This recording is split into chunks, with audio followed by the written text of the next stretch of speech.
الحبيب الذي ترجى شفاعته لكل هول من الأهوال مقترب يا ربي المصطفى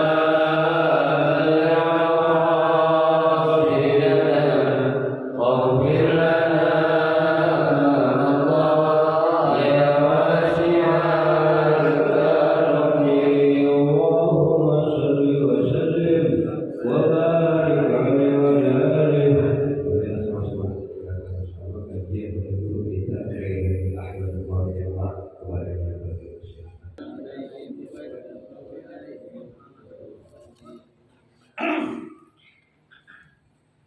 Assalamualaikum warahmatullahi wabarakatuh. Bismillahirrahmanirrahim. Alhamdulillahi rabbil alamin. Wa bihi nasta'inu ala umuri dunya waddin. Wassalatu wassalamu ala asyrafil anbiya'i wal mursalin sayyidina Muhammadin wa ala alihi wa ashabihi ajma'in, amma ba'd. Fa inna asdaqal hadithi kitabullahi ta'ala wa khairal hadi hadi Rasulillah sallallahu alaihi wasallam wa syarrul umuri muhdatsatuha fa inna kulla muhdatsatin bid'ah wa kulla bid'atin dhalalah wa kulla dhalalatin finnar. Rabbi shrah li sadri wa yassir li amri wahlul 'uqdatam min lisani yafqahu qawli. Amin. Subhanaka la 'ilma lana illa ma 'allamtana innaka antal 'alimul hakim. La haula wa la quwwata illa billahil 'aliyyil 'azim. Para asatidzah, para hujjah, para sesepuh, bapak-bapak hadirin jamaah majelis ta'lim Masjid Hudal Islam yang dirahmati dan dimuliakan Allah Subhanahu wa taala. Mari kita lanjutkan kembali kajian kitab Riyadhus Shalihin, melanjutkan hadis yang ke-30 masih dalam bab sabar yaitu hadis yang ke-30, kisah tentang seorang raja dan seorang pemuda serta penyihir dan juga seorang rahib yang bercerita tentang kondisi ataupun keadaan kehidupan orang-orang sebelum umat Nabi Muhammad sallallahu alaihi wasallam.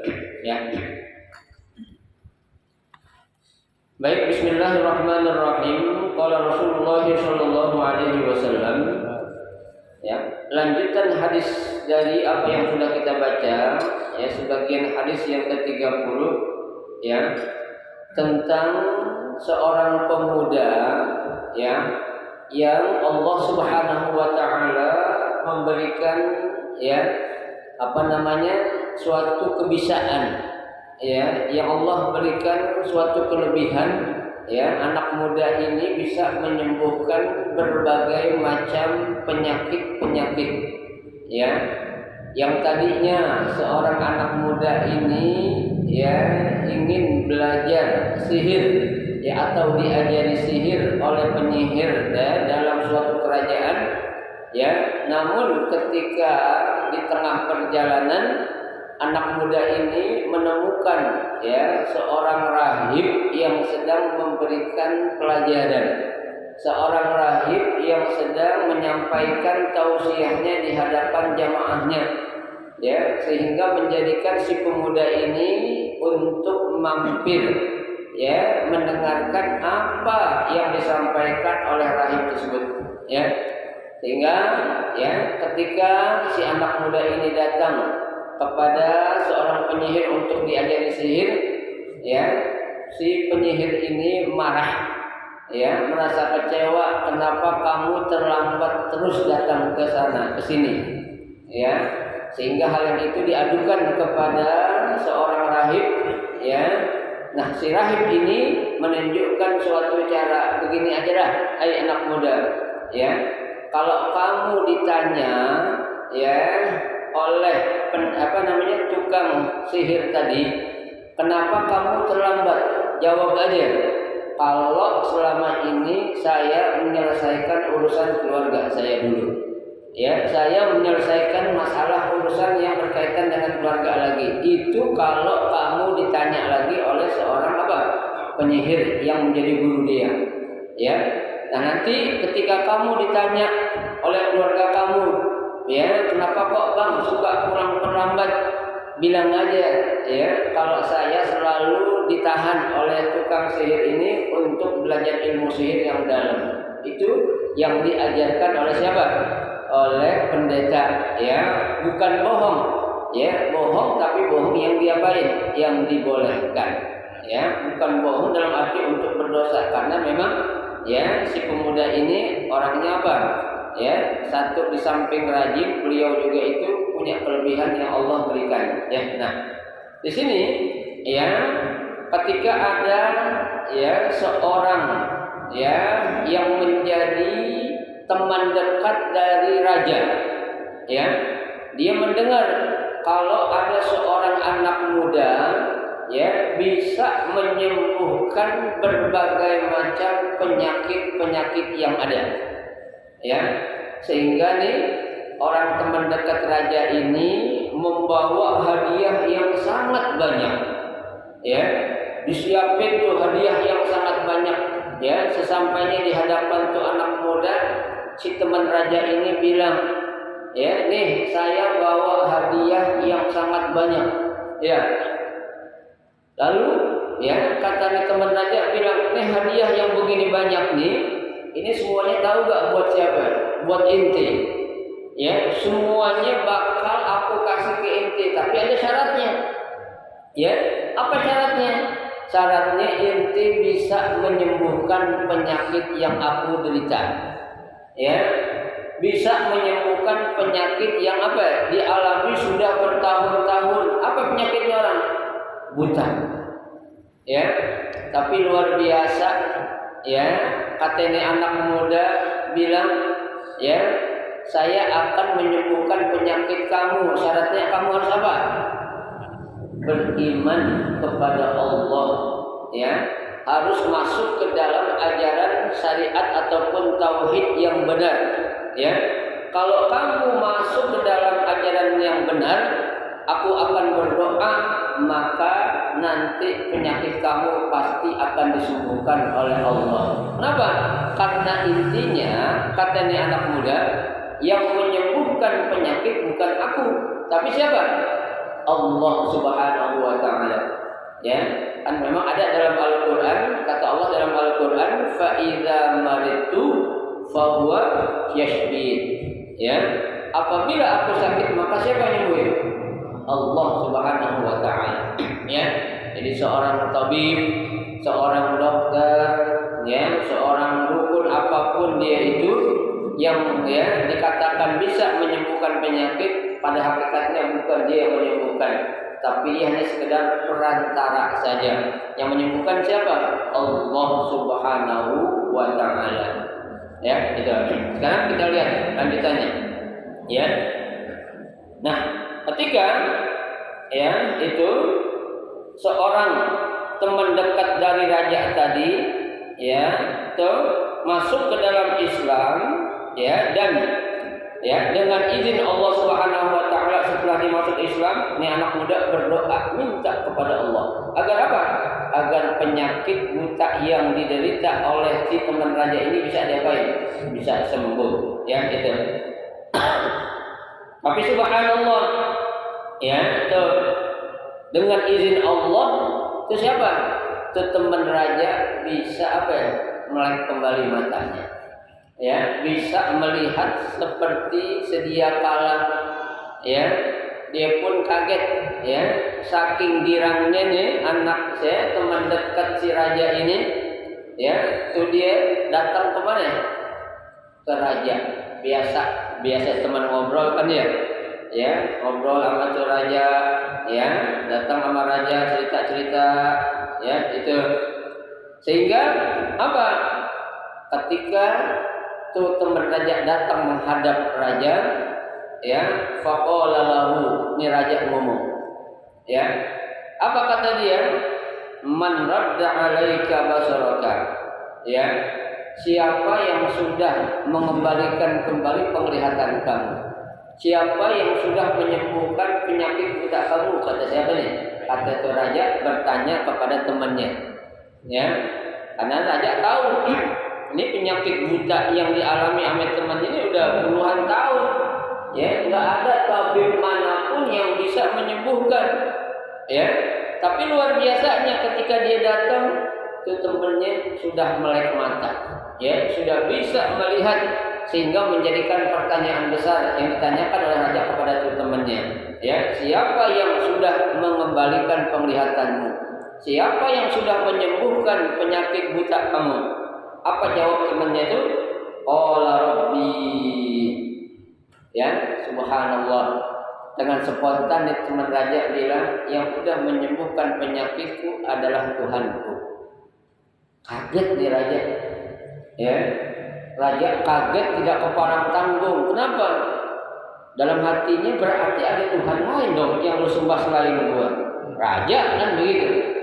Biasanya kan raja nggak mau diapain, nggak mau diduain. Ya, dia merasa yang paling hebat. Ya, merasa mengaku sebagai Tuhan. Ya, makanya ketika ditanya siapa yang nyembuhin penyakit butamu, tuh temannya jawab Rabbi. Ya, Tuhanku. Nah, si raja bertanya, qala awalaka rabbun ghairi. Ya, emang ente punya Tuhan lain selain aku? Tuh, kata itu raja. Ya, emang ente punya Tuhan, ada Tuhan lain selain aku? Ya, ditanya oleh raja ke temannya. Ya, qala, temannya itu menjawab, Rabbi wa rabbukallah. Ya, tuh, Rabbi, Tuhan aku dan Tuhan kamu satu. Siapa? Allah Subhanahu wa taala. Tuh, ini jawaban yang luar biasa, Pak. Ya, dia berani ya, menunjukkan ya tentang keimanannya dia kepada Allah. Ini si rahib aja dia. Ya, selama ini takut. Ya, tidak berani terang-terangan menunjukkan kalau dia sudah beriman kepada Allah. Tapi luar biasa ini, teman dekat raja, orang yang selama ini dekat sama raja, ngobrol, selalu bincang-bincang, kalau ada masalah apa-apa dia selalu ngadu sama raja. Ya, berani langsung mengatakan siapa? Ya, siapa yang menyembuhkan penyakit kamu? Dijawab Allah, Tuhanku. Ya, Tuhanku dan Tuhanmu satu. Siapa? Allah Subhanahu wa taala. Gimana enggak marah, Pak? Ya, orang yang selama ini menurut raja itu dekat banget sama dia, sering ngobrol, ibarat kata itu CS-nya lah. Ya kan, orangnya CS-an kan? Si Anu CS-nya si Anu tuh, gitu. Nah, ya, melihat jawaban yang diucapkan oleh si teman raja itu kepada raja, apa yang dilakukan oleh si raja?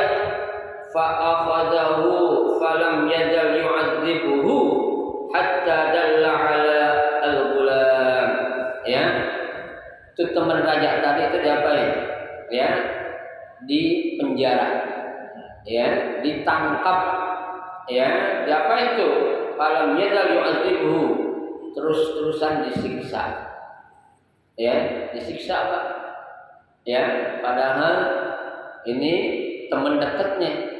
Ya, makanya jangan heran ketika kalau zaman dulu itu ya ada orang-orang yang merahasiakan keimanannya kepada Allah, dia berusaha bohong. Boleh nggak sebenarnya? Sebenarnya boleh.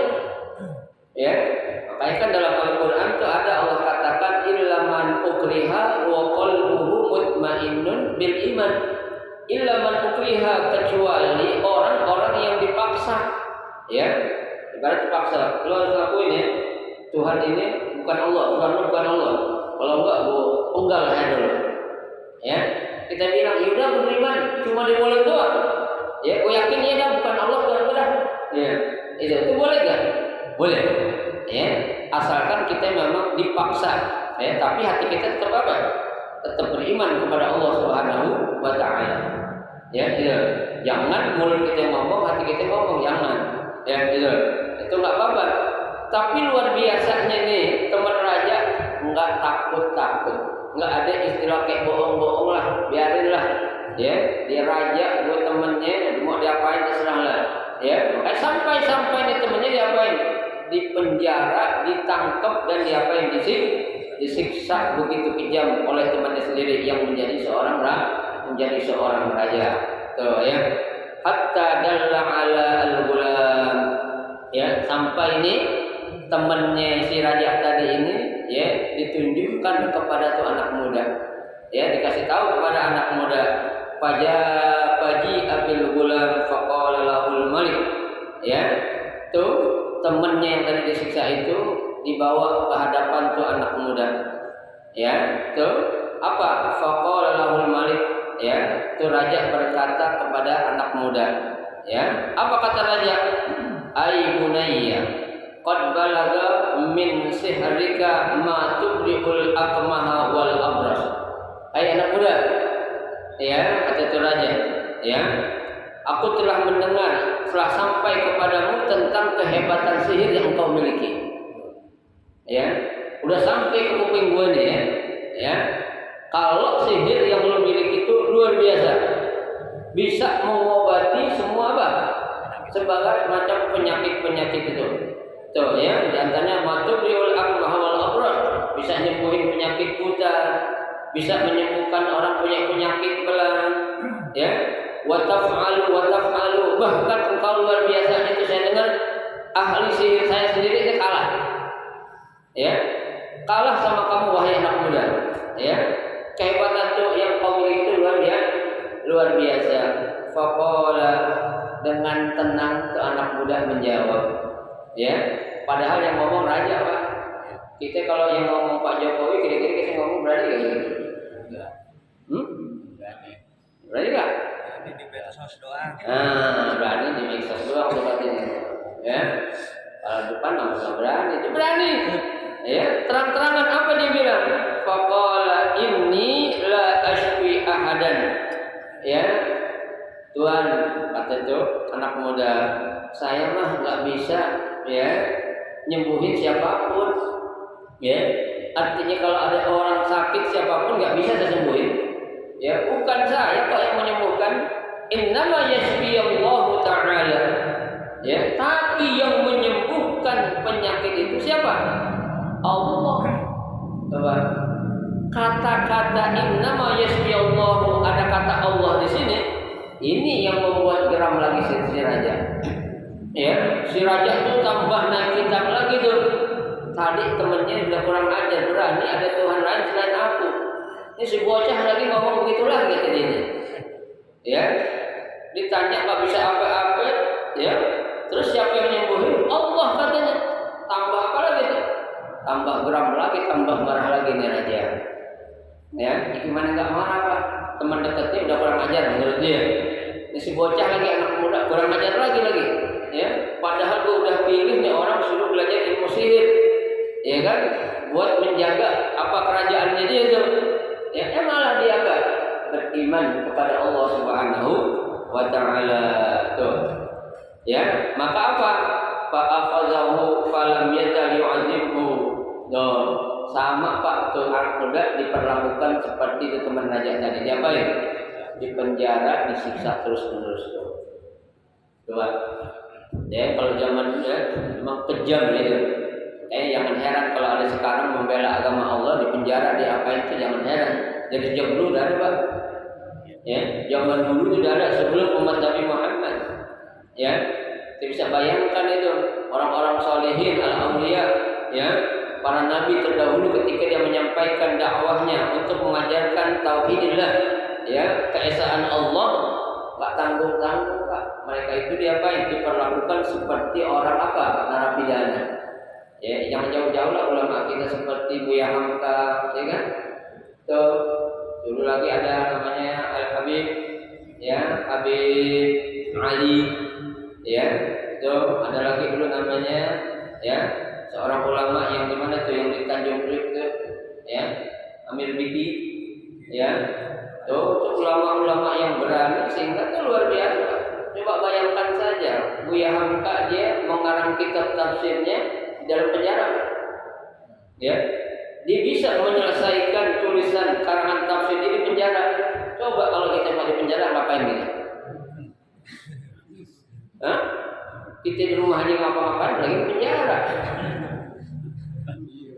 Ya, tuh, itu namanya Buya Hamka dalam penjara. Subhanallah, bisa ngarang kitab selesai tafsir yang beliau karang itu di dalam penjara. Ketika dikeluarkan dari penjara selesai tafsirnya. Ya, tuh, imam besar kita juga ini karang di penjara, mana ngapa-ngapain? Ngarang kitab, Pak. Ya, dakwah sana sini. Berapa orang narapidana itu yang tadinya nggak kenal Tuhan jadi kenal Tuhan, yang tadinya nggak cinta kepada Islam jadi cinta kepada Islam. Itu memang udah jalannya, Pak, yang Allah kasih sama dia. Ya.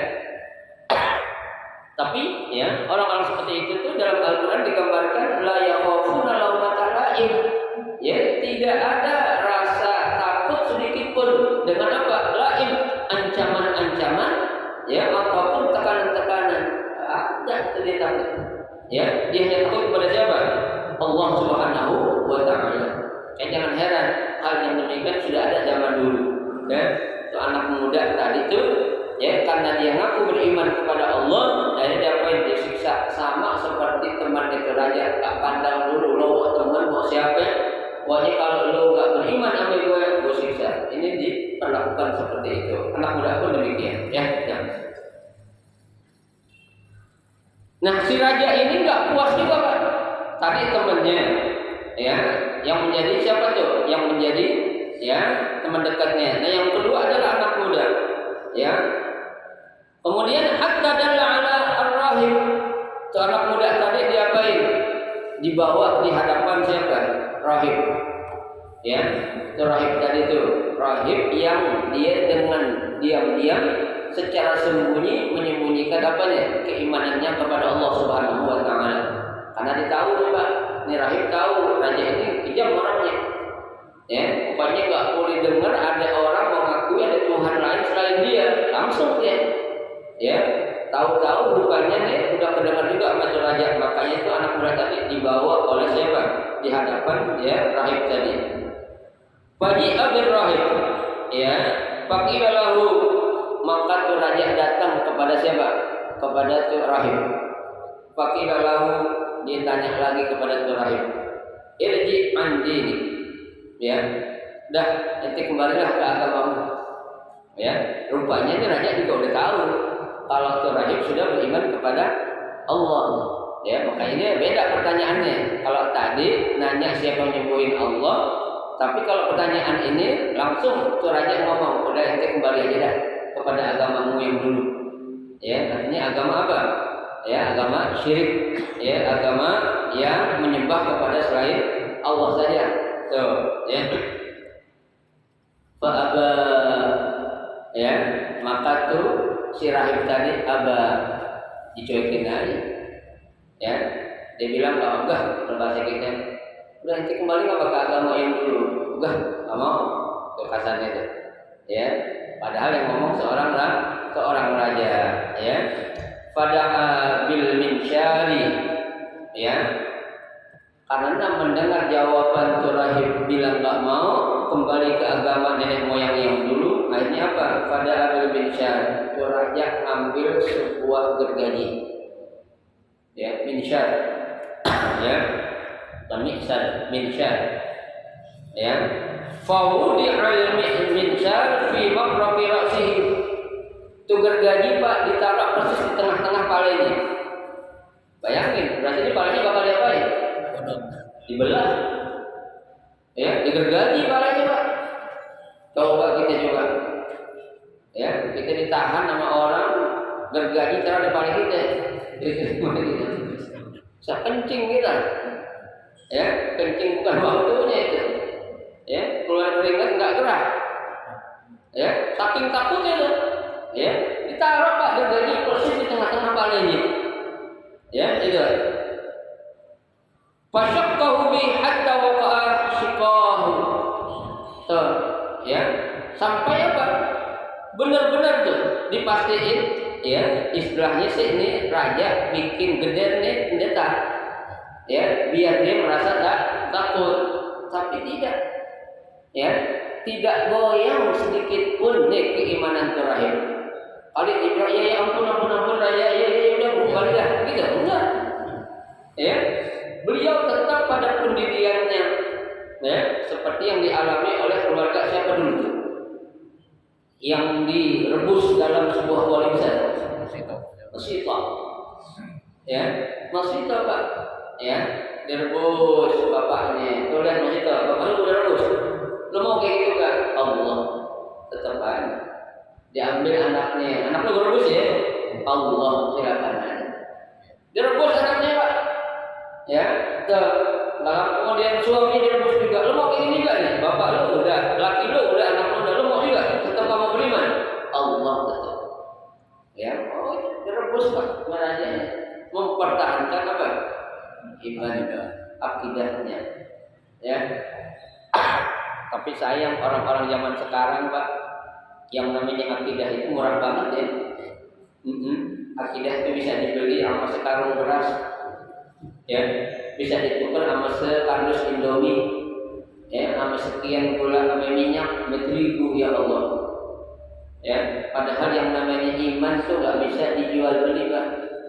Ya, iman itu Allah kasih buat kita pertahanin doang, bukan buat kita jual. Manusia emang gak ada kalau bahasa Arabnya itu apa-apa yang bukan menjadi miliknya menjual aja. Ya, iman padahal Allah kasih untuk dia baik, dijaga iman, dijual. Ya, tuh di dalam al-hadis Nabi katakan, ya, tuh orang-orang yang seperti itu yang imannya lemah gampang menjual imannya. Ya, tuh yabi'udinahu bi'aradin minad dunya. Mereka rela menjual imannya karena untuk apa? Untuk memenuhi kebutuhan hidup dunianya dia. Ya, sudah nggak apa-apa lah daripada gue susah, mendingan gue pindah agama lah. Ya pulang dijamin, ya Allah. Itu dari kata-katanya dia udah syirik kan? Ya, emang yang memberikan jaminan di dunia rezeki ini manusia? Bukan Allah. Ya, sehebat apapun dia kerja, setinggi apapun tuh pangkat, ya, setinggi apapun tuh titel, ya, dia bekerja, yang kasih rezeki bukan bosnya, bukan atasannya, siapa? Allah. Ya, bos kita itu punya keterbatasan. Ya, dia bisa bangkrut, banyak perusahaan Pak. Lantaran karena pandemi pada bangkrut banyak. Banyak, ya.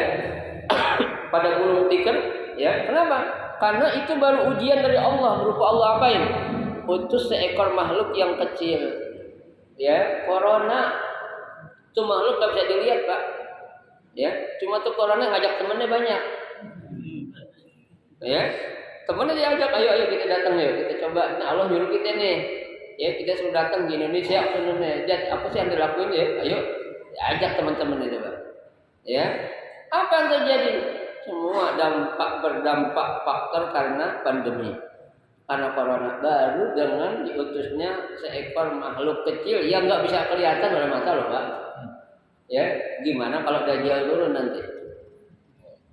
Ya, gimana kalau Dajjal turun Allah utus langsung ke muka bumi ini? Lebih takut lagi gitu ya. Tuh. Tapi na'udzubillah banyak di antara orang-orang beriman lantaran Allah mengutus seekor makhluk yang namanya corona, ketakutan mereka terhadap corona lebih tinggi ketimbang ketakutan mereka kepada siapa? Pada Allah. Padahal corona juga makhluk Allah. Dia sama dengan kita Pak. Innahu makhlukun min makhlukillah. Dia itu makhluk Allah seperti kita. Ya, bukan kita takut yang berlebihan, jangan. Ya, biasa aja. Ya, itu makhluk. Yang namanya penyakit Pak, likul lida'in dawaun. Ya, semua penyakit pasti ada apanya? Ada obatnya. Ya, illal maut, kecuali mati yang enggak ada obatnya. Ya. Ada enggak dokter bisa nyembuhin orang mati? Ada? Enggak ada. Ada dukun bisa nyembuhin orang mati? Kalau ada dukun Pak bisa nyembuhin orang mati, paling kaya di dunia ini. Ya, kenapa? Ada dukun di daerah Jatimakmur di samping Hudal Islam, dia bisa nyembuhin orang mati. Saya pikir Pak ini parkir nggak muat ini Pak. Ya, Orang-orang yang di kuburan dihidupin lagi nih dia. Ya, penuh masjid kayak kan ya, orang pada dagang jualan. Ya kan? Nungguin orang ngantri. Ya, di mana tempatnya? Itu persis sampai udah Islam katanya. Yang enggak jauh dari sini. Hah? Ayo kan. Ya. Tuh, kalau ada yang kayak gitu, saya yakin. Ya, tapi enggak ada yang namanya orang bisa ngidupin orang mati. Itu mukjizat Allah beri hanya kepada siapa? Nabi Allah Isa alaihissalam. Pun mukjizat itu enggak selamanya, Pak. Ya, Allah memberikan mukjizat kepada Nabi Allah Isa alaihissalam bisa menghidupkan orang yang mati lantaran untuk membuktikan siapa yang membunuh nih. Setelah ketahuan mati lagi tuh orang. Emang hidup selamanya? Enggak kagak, Pak. Ya, buat membuktikan doang. Ya, tuh kalau yang membunuh adalah si Ano, habis ngomong dia mati lagi udah. Ya, makanya nggak ada dukun sehebat apapun dia bisa menyembuhin orang yang mati. Kalau semua penyakit apapun ada obatnya, ya. Allah menurunkan penyakit pasti Allah udah kasih tahu tuh ada obatnya. Cuma keterbatasan ilmu kita itu yang menjadikan kita terlalu pusing untuk mencari ada obatnya. Ya, ini belum ada obatnya nih penyakit siapa yang bilang ada? Ya, karena keterbatasan pengetahuan ilmu kita itulah. Ya, tapi memang tuh virus ada, ya. Itu ada memang lantaran Allah utus atau karena ada oknum-oknum tertentu. Itu wallahu a'lam betul. Ya, itu urusan Allah lah yang lebih tahu. Ya, karena kalau orang udah ya namanya manusia itu kalau udah urusan fulus, ya, udah urusan duit apapun diapain? Dilakonin, ya, dijalani biar dia bisa yang penting dapat uang yang banyak, ya, itu. Baik.